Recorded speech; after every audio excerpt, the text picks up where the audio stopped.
Hi, my name's Chris Young. I'm a ex-social worker turned mental health campaigner.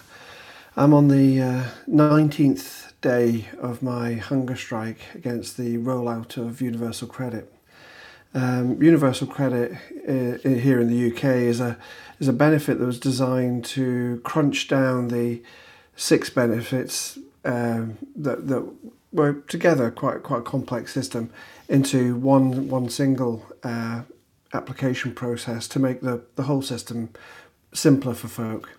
Now, I think it's good in theory, but what's happened in actual fact is that the government have slipped a few nasty things under the radar that folk I don't think it had even considered. Now, the one that I'm particularly protesting against is the fact that it takes 42 days between applying for this benefit and actually getting any money. That's 42 days with no money whatsoever, which I find shocking, disgusting, and it's built in. I mean, that's the thing we really need to sort of appreciate here. This is built in to a draconian and punitive system. To put that into perspective, people who are applying for universal credit today won't get any money until after Christmas, which, I don't know, it's desperate. One of the other main reasons is that I got really focused on this is Mind recently brought out a report that said that 300,000 people last year had lost their jobs due to mental ill health.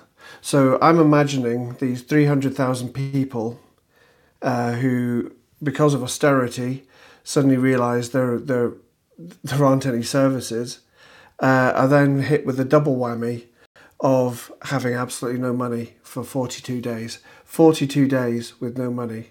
I just want you to really imagine that's 6 weeks with no money, and that's why I've gone on the hunger strike. Now, it's kind of ironic that the government talks about people in zero-hour contracts, people who have become self-employed with organisations like Deliveroo unwittingly, so that they get paid less than the living wage, and they have no rights to holidays, sick pay, and the like. And people who are on zero-hour contracts, they're saying that it's brilliant that we've got this flexible workforce. Now, it's great, yeah. Okay, let's go with that. It's great that we've got a flexible workforce. We therefore need a flexible benefit system that catches them when they need that safety net. And the system just isn't. There is no flexibility built in. You're waiting 42 days minimum, and that's minimum. So far, I've heard from a number of people who've had to wait longer than 42 days. One woman has waited 12 days. She has 4 children, and she's waited 12 weeks, and there's still no sign of benefits coming through. Shocking and desperate. The other thing that I want to get across is that there's a recent report by the BMJ, the British Medical Journal, that because of the implementation of austerity, of benefit cuts, all these things sort of bound together, they estimate that 120,000 people have lost their lives prematurely because of this. That's 120,000 people dying early. 120,000 people, and that's since 2010. Words fail me. It's chaos. It's we're hitting our most vulnerable people when they're at the most vulnerable. So this video, I want to sort of get across the amounts that people are getting paid on universal credit, because I think there's a kind of myth going around that people on benefits are being paid king's ransoms. that they're living the life of Riley, that they can afford to go out and buy flat screen TVs, that they're drinking, smoking, and living fast lives in fast cars. Okay, basics. Once the benefit comes through, when you're under 25, you will get £251 and 77 pence a week. A month. £251 77 pence a month. That works out at £58 and 10 pence a week. Okay. If you're over 25, you're entitled to £317 and 82 pence.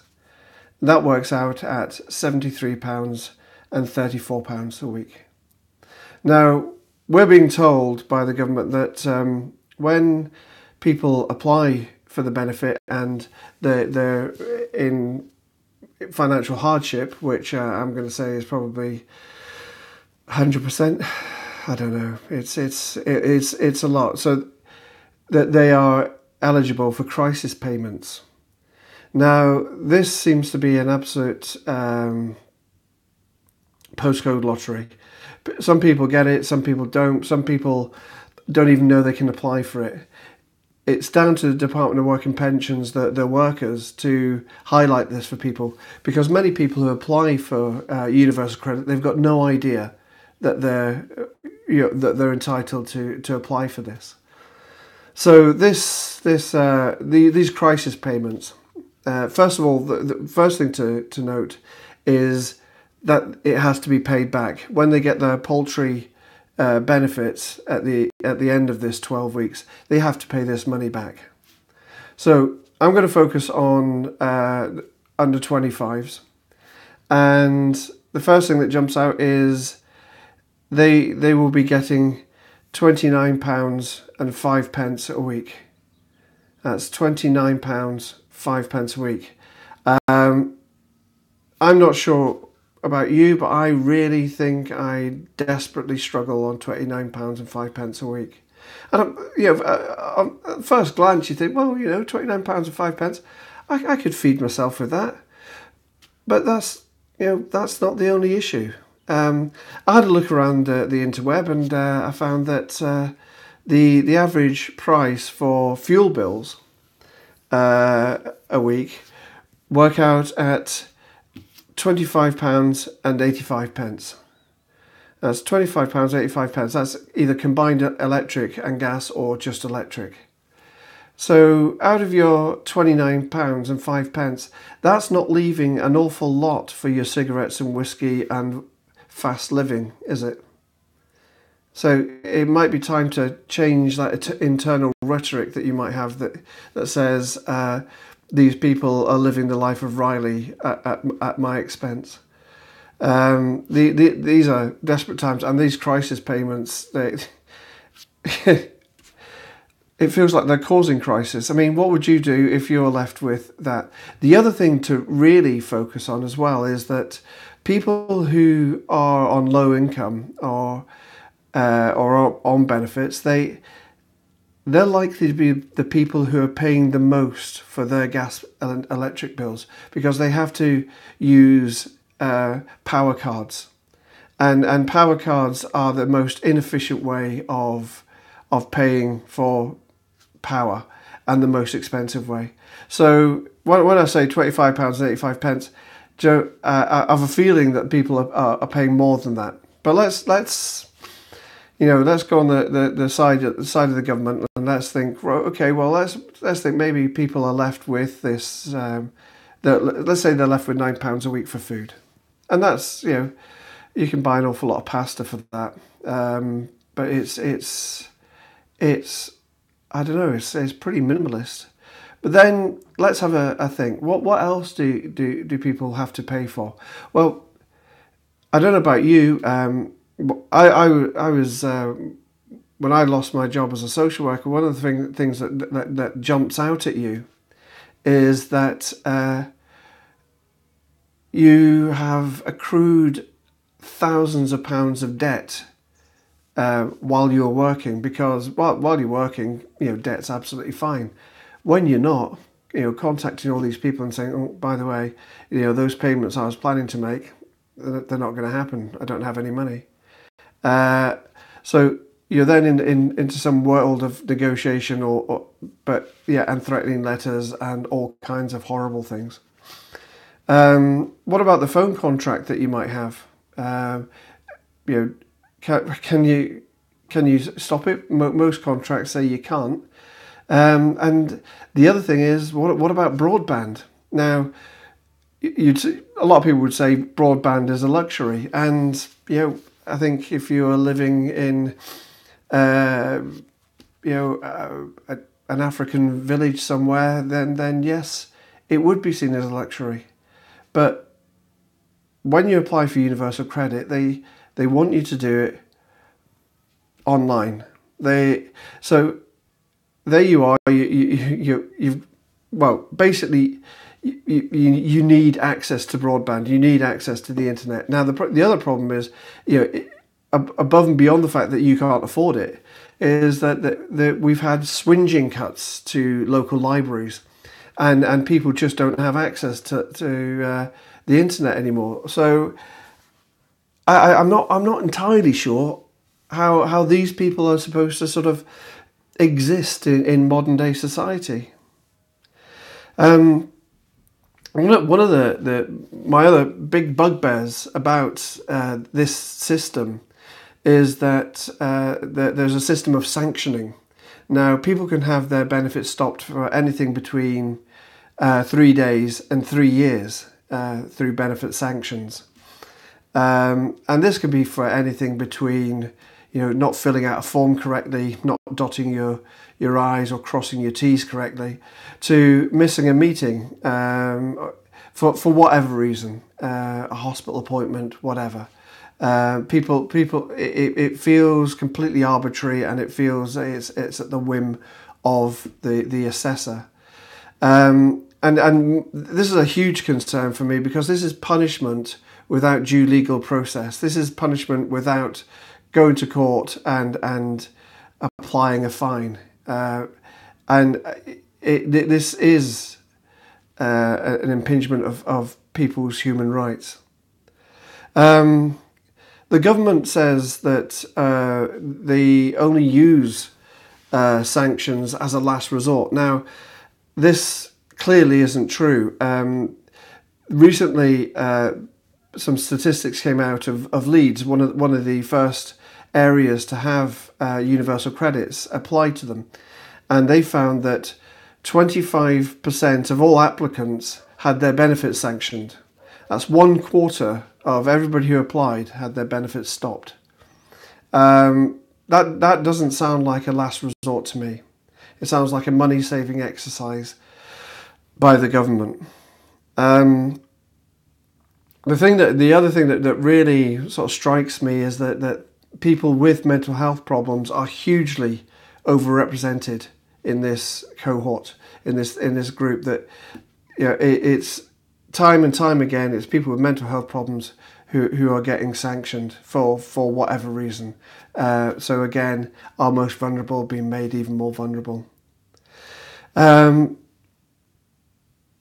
some areas, rent arrears have gone up by 97%. In areas where there were next to no rent arrears, suddenly they've gone up by 97%. Again, desperate times. Shelter recently brought out a study that said that 300,000 people in the UK were now homeless. Okay, let's think about that. 300,000 people.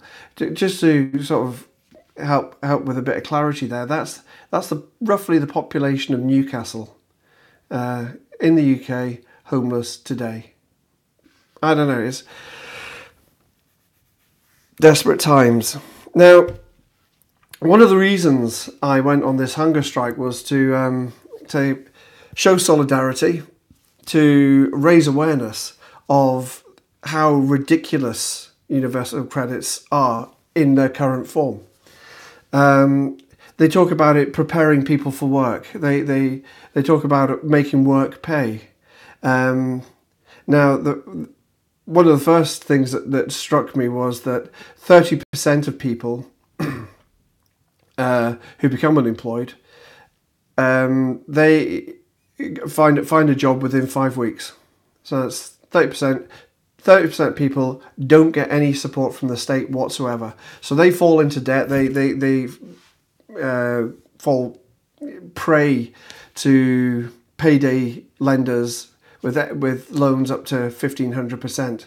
Now, there was a guy who spoke eloquently on Question Time a couple of weeks back, and he was saying that, instead of allowing our poorest to chase debts or build debts like that using, payday loan sharks and the like, why doesn't the government borrow money? Because the government can borrow money at 0.25%. Which is astonishingly less than 1,500%. And all that's happening here is we're shifting the one debt to a group of people who can afford it to another group of people who can't afford it, but who are desperately trying to survive. And especially during this time of, we're approaching Christmas, and,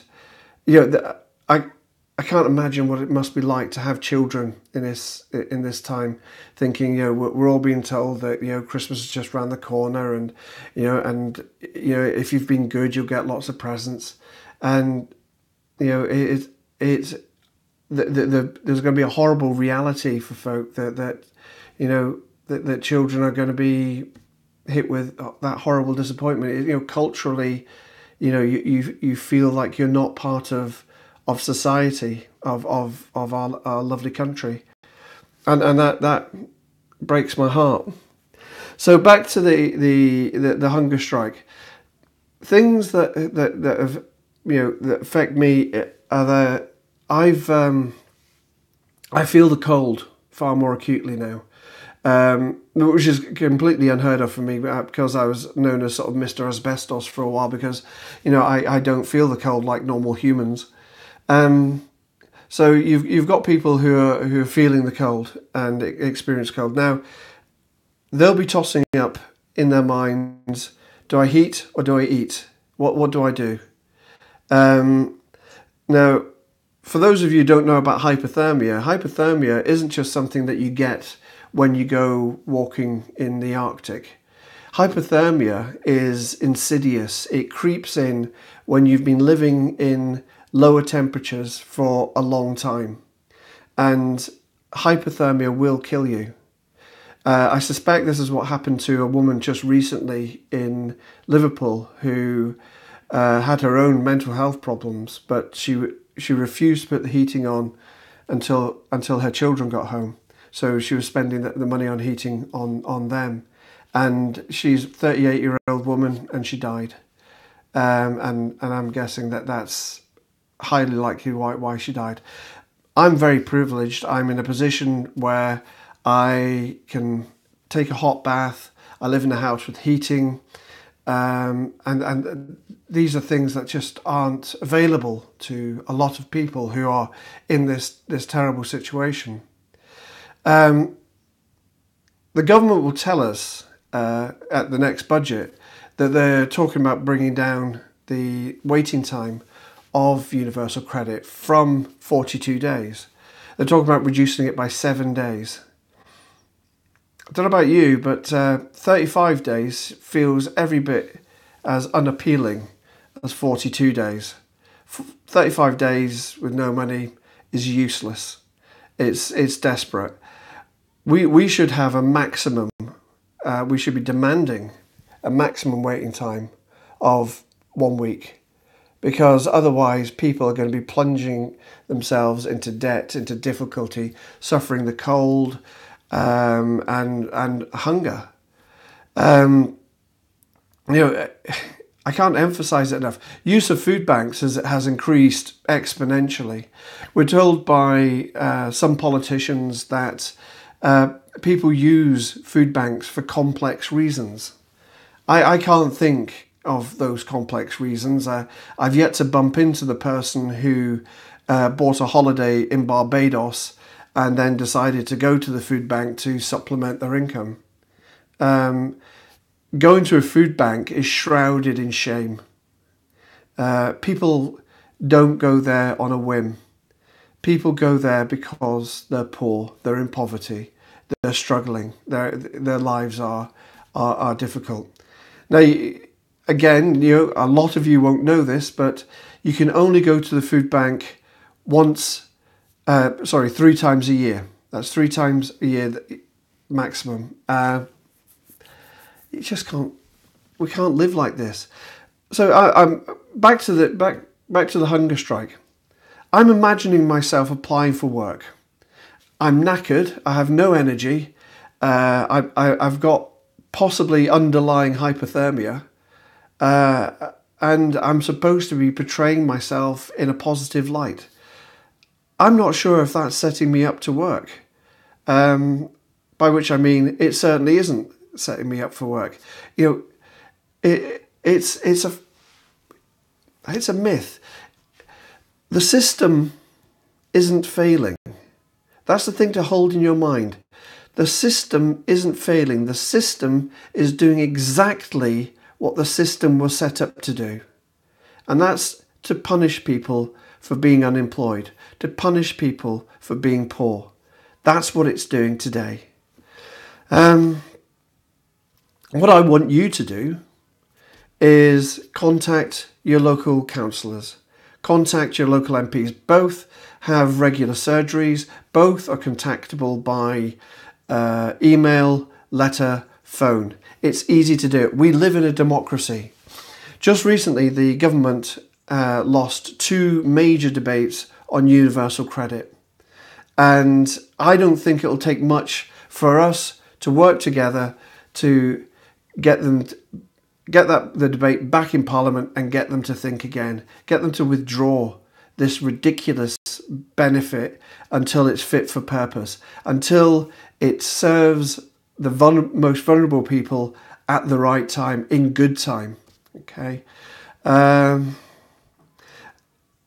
be giving updates as time goes by. For those of you who've been worrying about my health, it's a tricky one, this, because one, I want to tell my friends that I'm doing well and I'm fit and able, and nothing terribly untoward's happening to me, because I'm keeping myself safe. I take vitamin pills, I'm drinking electrolyte drinks, and I'm having regular hot baths, and I'm keeping warm. So that's one hand. On the other hand, not eating is shit. I can't emphasize that enough. Having had no food for 19 days, it's shit. There's no other way to describe it. For a bit of support, I contacted a guy who in 2014 went on a hunger strike to protest against world hunger, just to make sure that he hadn't died. Because I think that's what people are concerned that I might. I've got no intentions of that. I'm monitoring my health and my mental health especially. And Ella and I have made a pact that, if anything goes wrong, then I'll start to eat again. I'm not in this to be a martyr. I'm here raising awareness and trying to get people to think and act. So this guy, he survived. One of the top tips, or the top tip that he gave me, is be careful when you start eating again, because you can't just sort of tuck into that doner kebab that's been sort of hanging in front of you all these years, all these weeks, years, God. So he's saying start by eating peanut butter, and then baby food, and then build up like that. So that's certainly what I'll be doing. So I'm rapidly approaching the 3 week mark, and if people want to join me, show a bit of solidarity. Obviously, if you've got pre-existing health conditions, don't. But it'd be great to hear your stories, and if you have conversations with other people about this, it'd be great to hear that. If you know people in this situation, it'd be great if you could talk to them and bring their stories into a more sort of public forum. I think it's essential that these stories are getting out there. that's all I'm going to demand of you just now. Thanks ever so much for listening and watching, and hopefully speak to you soon. Bye just now.